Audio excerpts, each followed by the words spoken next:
Welcome to our YouTube channel. आज आपण बघणार आहोत प्रॅक्टिकल नोटबुक. आपला विषय आहे इंग्लिश म्हणजेच F4 हा चॅप्टरचा आपण आज प्रॅक्टिकल बघणार आहोत. हा व्हिडिओ DLED फर्स्ट इयर जे कोणी असतील त्यांच्यासाठी उपयोगी ठरणार आहे. F4 चॅप्टरचं नाव आहे communications and proficiency in English. हा F4 सब्जेक्ट याचे आज प्रॅक्टिकल नोटबुक पाहणार आहोत. यामध्ये फर्स्ट दिलेला आहे ट्युटोरियल. तर हे काय आहे? प्रॅक्टिकल नोटबुक लिहित असताना काही त्याचे भाग असतात, म्हणजेच tutorial, assignment, ICT, MCQs, project असे काही गोष्टी असतात. त्यामध्ये फर्स्ट इज ट्युटोरियल.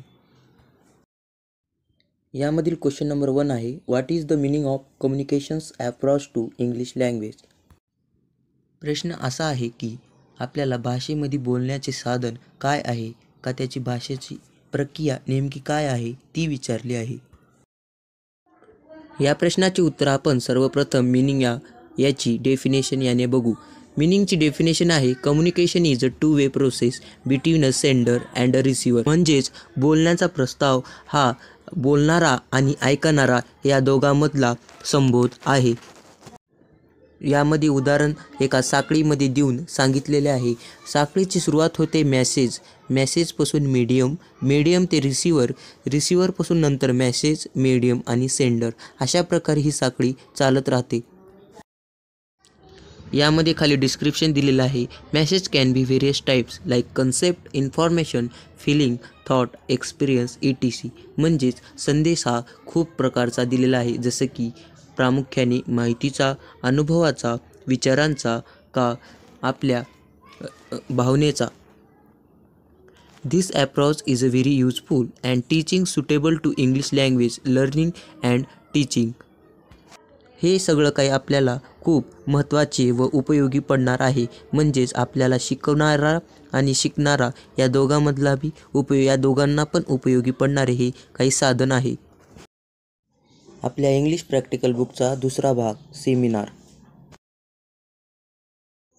या पुढला पॉईंट आहे साऊंड म्हणजेच आपला आवाज म्हणजेच ध्वनी.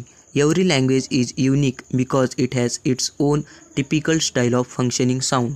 Structure and vocabulary of every language are different. Pronunciation, stress, intonation, articulations are different in English than the mother tongue. ध्वनीला असं म्हणायचे की प्रत्येक भाषेला आपली एक स्वतंत्र बोली असते, म्हणजेच आपली बोलीभाषा.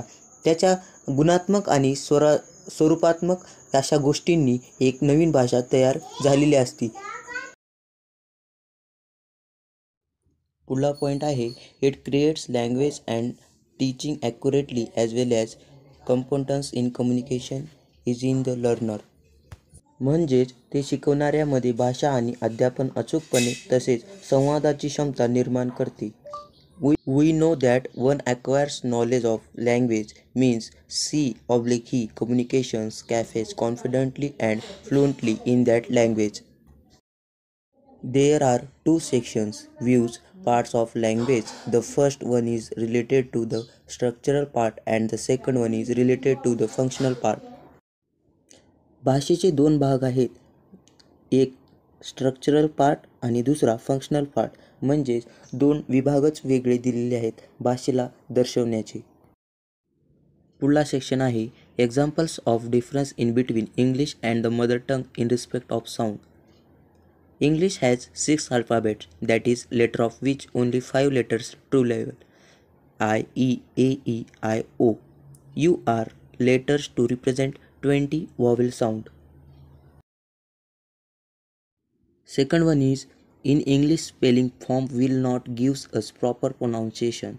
We require to study the symbols used by the International Phonetic Association. It means IPA. In British English is also there is a variety like Scottish English, also there is a variety like Scottish English and also London English etc. यामध्ये इंग्रजी भाषेची varieties सांगितली आहेत, Scottish English and London English. पुढला point काय सांगतो ते बघा. Generally rhythm and stress are through similar identical words. म्हणजेच रिदम आणि स्ट्रेस हे सिमिलर आयडेंटिकल वर्ड्स आहेत. There is straight limited words. There is a rhythm in English Equal amount of times passes between the straight syllable and the next, no matter how many or how few understraight syllables comes in between. ह्यांना असं म्हणायचे की rhythm आणि straight हे एकसारखेच word आहेत, फक्त straights type words. There is a rhythm in English. Rhythm वेगळा आणि स्ट्रेट्स इक्वल अमाऊंटमध्ये पास होणारा असं काही सांगितले आहे. No matter how many or how fuse understates, म्हणजे किती अंडरस्ट्रेट्स गेले आणि किती राहिले यांचा काही फरक पडत नाही. यामध्ये तिसरा भाग दिलेला आहे असाइनमेंट. असाइनमेंटमध्ये काय आहे ते बघूया. व्हिडिओ नक्कीच शेवटपर्यंत बघा. असाइनमेंटमधील क्वेश्चन नंबर 1 आहे, write in detail the principles of language learning. Important principles may and must be flexible वॅसिंगटेशन. Principles become modify in practice by facts copper. तर याचे काय प्रिन्सिपल्स आहेत ते बघू. Fundamentally teaching and learning are one and the same these are called two sides of same coin. म्हणजेच वाचणे आणि अभ्यास करणे हे आपल्या एका कॉईनचे दोन साइड्स आहेत असं म्हटलेलं आहे.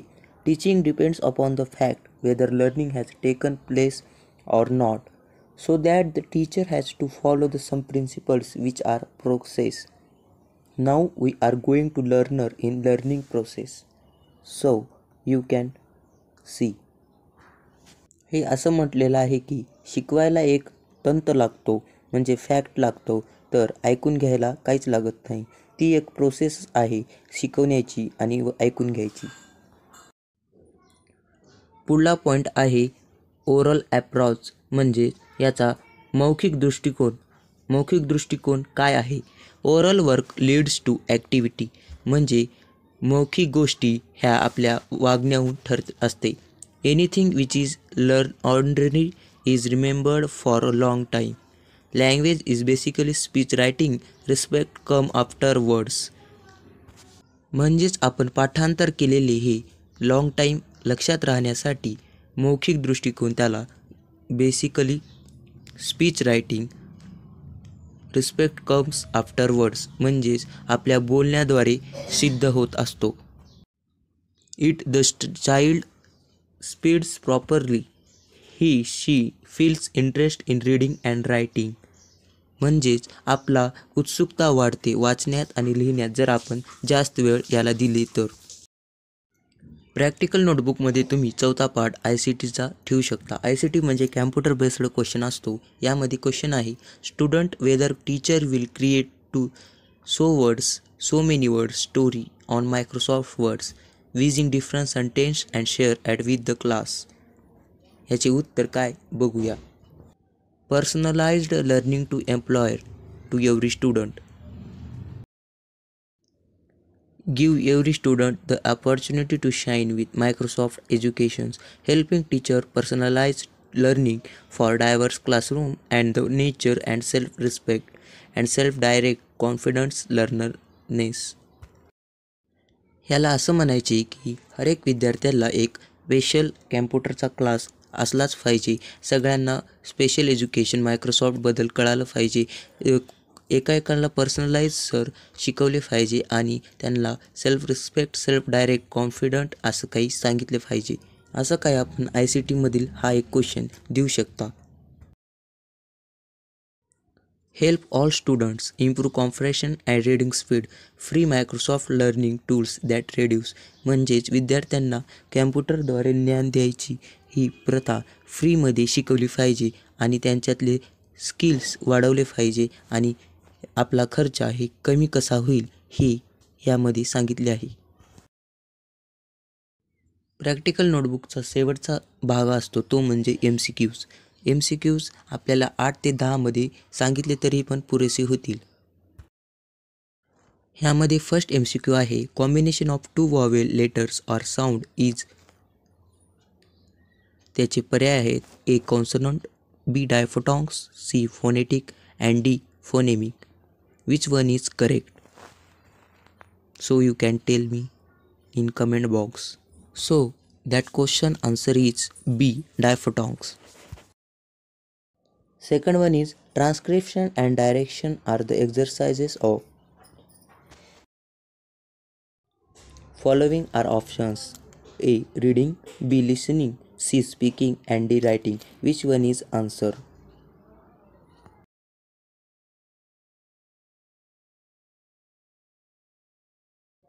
दुसऱ्या MCQचा आन्सर आहे option D writing. Third one is these are 26 letters in English but sounds are option A 20, option B 44, option C 8 or option D 24. Which one is answer? So option B is correct. 44 are the sounds. Fourth MCQ speaks that when we speak we produce a option A stream of words, stream of air, C option stream of sounds, yeah stream of sentence.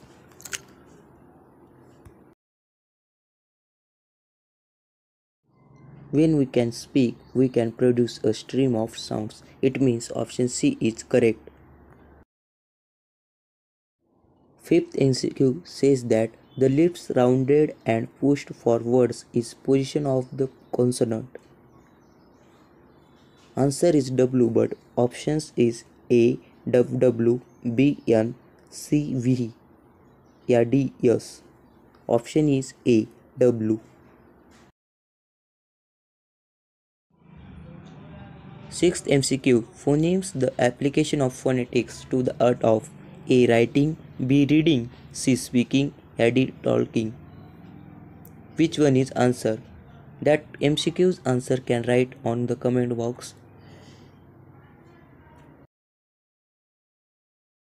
Seventh MCQ says that listening is directly reduced is to speaking.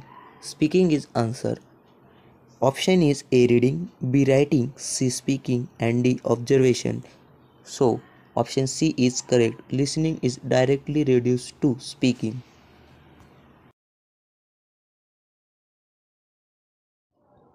The last MCQ on that subject is diphthongs means a combination of vowel letters.